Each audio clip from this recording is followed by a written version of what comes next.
Today, we're diving into the crucial topic of awning fabric replacement. Have you noticed your awning's colors fading? Or perhaps there are visible tears and stains? These are clear signs that it's time to consider replacing your awning fabric.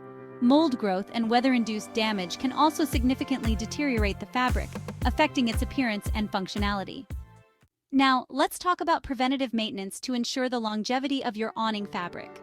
Opting for UV-protected fabrics can make a huge difference in how your awning withstands the harsh rays of the sun.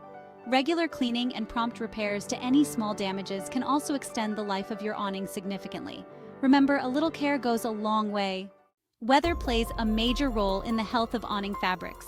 Prolonged exposure to sunlight, rain, and wind can lead to fabric deterioration over time. This not only affects the fabric's appearance, but can also lead to operational challenges, such as difficulty in extending or retracting the awning and increased resistance. Being aware of these factors can help you better maintain your awning. Seeking professional help for assessment and replacement is recommended. Contacting awning experts, selecting durable materials, and monitoring fabric integrity are key for longevity.